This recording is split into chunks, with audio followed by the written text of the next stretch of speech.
Good morning বন্ধুরা, কেমন আছো তোমরা সবাই? আশা করি ভালোই আছো। আর ঠাকুরের কাছে প্রার্থনা করি ভালো থাকো সবাই। তো ঠাকুরের আশীর্বাদে আর তোমাদের আশীর্বাদে ভালোবাসায় আমরাও ভালো আছি। তো আমি চন্দ্রা চলে এলাম নতুন দিনে নতুন আরেকটি ব্লগ নিয়ে। আশা করি তোমাদের সববারই ব্লগটি ভালো লাগবে। তো স্কিপ করো না, শুরু থেকে শেষ পর্যন্ত দেখতে থাকো, সঙ্গে থাকো। আর যে সকল বন্ধুরা নতুন আমার চ্যানেলে ব্লগটি দেখছো, অবশ্যই ব্লগটি চ্যানেলটিকে সাবস্ক্রাইব করে বন্ধু হয়ে পাশে থেকে যেও, ভালোবাসা দিও, সাপোর্ট করো। আর ব্লগটি ভালো লাগলে একটা লাইক করে দিও। তো এখন বাজে সকাল 7টা। আর ও বাড়িতে তো ছিলাম, বাবার বাড়িতে। তো সকালে ঘুম থেকে উঠে থালা বাসনগুলো ধুয়ে ঘরটা ঝাড়ু লাগিয়ে দিয়ে এসেছি মাকে একটু কাজ করে দিয়ে তারপর বাড়িতে এসেছি। এসে দেখো ওই যে রান্নাঘরটা পরিষ্কার করে নিচ্ছি। তো ছেলে এসে বিরক্ত করছিল ক্যামেরার সামনে, তো ওকে আবার বাইরে রেখে এলাম। উঠানে খেলা করছে আর আমি এদিকে দেখো ওই যে ঝাড়ুটা লাগিয়ে নিচ্ছি। আর মাও এসেছে, উঠানে খেলা করছে, মায়ের ধারে রয়েছে ছেলে। তো দেখো আমি রান্নাঘরটা ভালো করে পরিষ্কার করে ঝাড়ু লাগিয়ে নিয়ে এসেছি আর থালা বাসনগুলো কলপাড়ে রেখে এসেছি।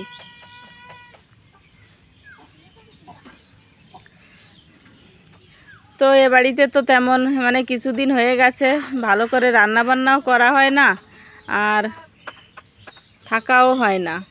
তো গ্যাসটাতে শুধু ছেলের জন্য খাবার টাবার রান্না করি। তো দেখো গ্যাসটা এখন ভালো করে মুছে নিচ্ছি।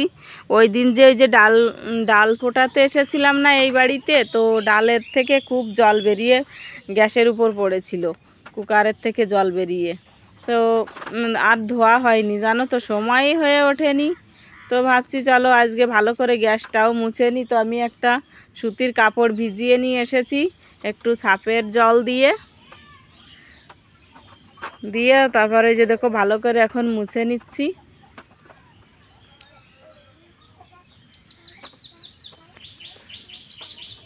তো সকালবেলা আবার রান্না বান্না করতে হবে। তো আজকে জানো তো কাজ করছি কিন্তু শরীরটার মধ্যে একদমই ভালো লাগছে না, কেমন কেমন জানি একটা লাগছে। হাতের তালু, পায়ের তালু জ্বলে যাচ্ছে, মাথা জ্বলে যাচ্ছে, মাথার তালু কেমন জানি একটা লাগছে। তো দেখো আমার গ্যাসটা ভালো সুন্দর করে মোছা হয়ে গেছে। এখন চলে এসেছি এই যে মাটির উলনটা ভালো করে লিপে নিতে। আর আজকে জানো তো যে পাশে কাকাদের বাড়ি আজকে বড় ঠাকুরের পূজা। তো কাকিমা কালকের থেকেই বলছিল উপোস থেকে ঠাকুরের পুজো দিতে। তো কাকিমাকে বলেছিলাম ঠিক আছে, যদি শরীর ভালো থাকে তাহলে অবশ্যই উপোস থাকবো। অনেক দিন হয়ে গেছে কোনো উপোস থাকতে পারি না, ছেলে ছোট সেই কারণে। তো বাড়িতেই যখন ঠাকুর পূজা হচ্ছে তো কেন উপোস থাকবো না। কাকিমাকে তো বলেছিলাম কালকে, কিন্তু জানি না আজকে কি করব। সকাল থেকে শরীরটার মধ্যে ভালো লাগছে না। যত একটু বেলা হচ্ছে তত যেন শরীরটা আরও খারাপ লাগছে। তো দেখো আমি খুব সুন্দর করে এখন উলনটা লিপে নিয়েছি। মাটির উলন লিপে রাখলে কত সুন্দর দেখা যায় বলো। পরিষ্কার পরিচ্ছন্ন রাখলে সব কিছুই ভালো লাগে, চাहे মাটির হোক চাहे ইট পাথরের হোক না কেন, সব কিছুই ভালো লাগে। তো এখন আমি রান্নাঘরটাও ভালো করে পরিষ্কার করে লিপে নেব। তো মা এসেছে, মা ছেলেকে নিয়ে একটু খেলা করছে। মায়ের কাজগুলো সকালবেলা আমি করে দিয়ে এসেছি।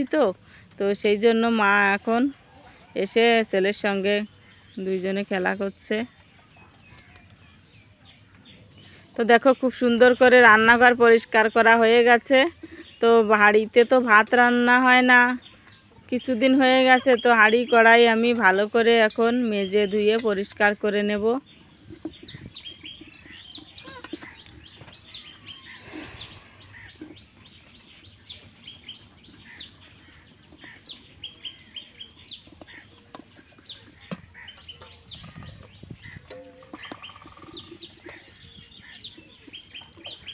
মেয়েদের জীবন যতই পড়াশুনো করুক না কেন, যতই যা কিছু করুক না কেন, চাকরি বাকরি যাই হোক না কেন, সেই কালি মাজতেই হবে, সেই ভাত রান্না করতেই হবে। এটাই হলো মেয়েদের জীবন।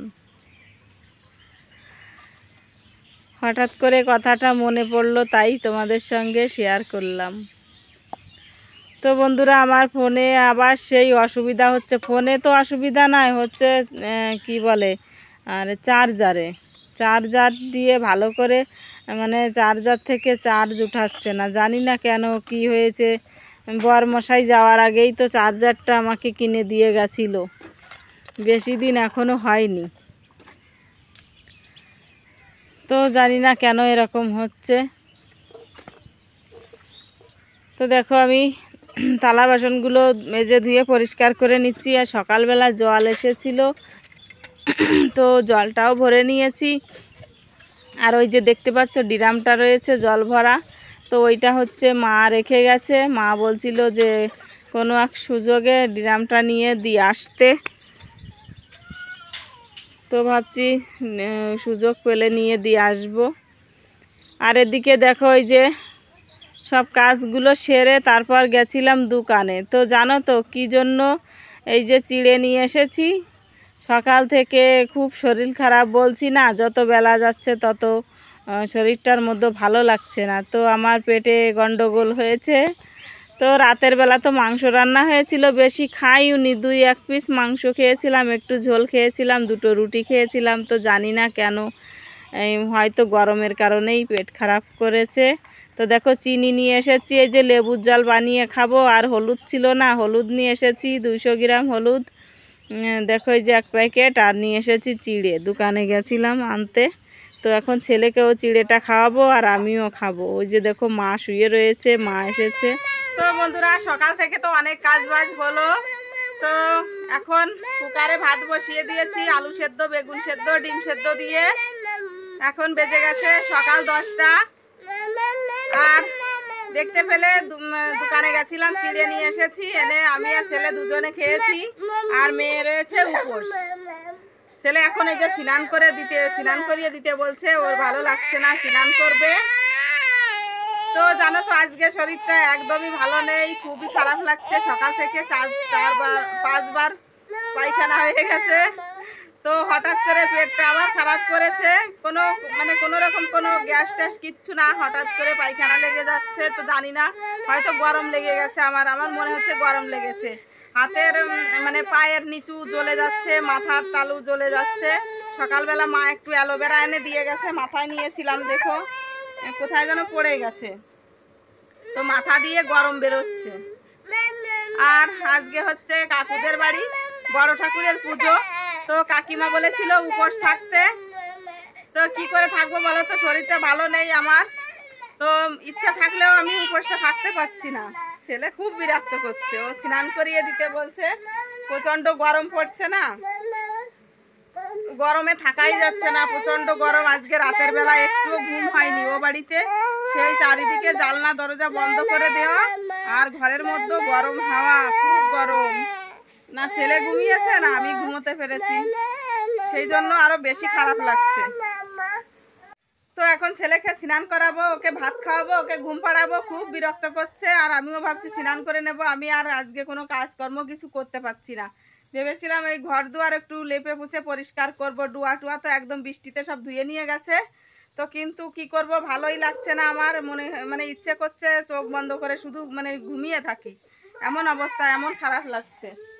তো চলো ছেলেকে এখন ঠান্ডা করি, ওকে স্নান টিনান করিয়ে ঘুম পাড়াই, ভাত টাত খাইয়ে দিয়ে।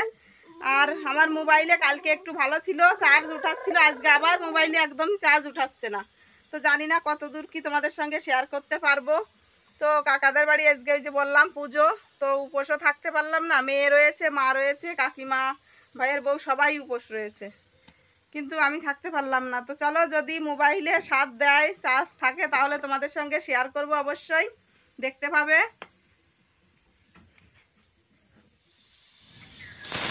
তো এই যে দেখো, কুকারে ভাতটাই যে হয়ে গেছে। তো আমি ভাবছি স্নান টিনান করে আমিও কটা ভাত খেয়ে নেব, থানকুনি শাক এনে, থানকুনি শাক বাটা দিয়ে। আর ডিম সেদ্ধ তো ছেলের জন্য দিয়েছি, আর বেগুন সেদ্ধ আলু সেদ্ধ দিয়েছি। ওগুলো দিয়ে খাবো না, শুধু থানকুনি শাক দিয়েই ভাতটা খাবো। তো দেখো ছেলেকে এই যে ভাত খাইয়ে, এই স্নান করিয়ে ভাত খাইয়ে ঘুম পাড়িয়ে দিয়েছি। ও এখন ঘুমোচ্ছে, আর আমি একটু মাথায় শ্যাম্পু দিয়ে স্নান করে এলাম। এসে দেখো চুলটা ভালো করে ছাড়িয়ে নিচ্ছি। তো থানকুনি শাক বাটা দিয়ে ভাত খাবো আমি এখন। তো এখন বেজে গেছে বেলা 2টো, আর এই যে দেখো এখন বাজে বেলা 4টা। তো 4টার সময় এই যে ঠাকুর মশাই এসেছে, বড় ঠাকুরের পুজো শুরু হয়ে গেছে। ওই যে সবাই মিলে বসে গেছে, অনেক মানে সবাই উপোস রয়েছে, কিন্তু আমি থাকতে পারলাম না, সেজন্য আমার মনটা খুবই খারাপ লাগছে। তো রাতের বেলা এখানে খিচুড়ি রান্না হবে, আর এই যে দেখো হাঁড়িগুলো রয়েছে প্রসাদ বানানোর জন্য, সিন্নি প্রসাদ। তো তোমরা তো সবাই জানো বড় ঠাকুরের পূজায় সিন্নি প্রসাদ হয়।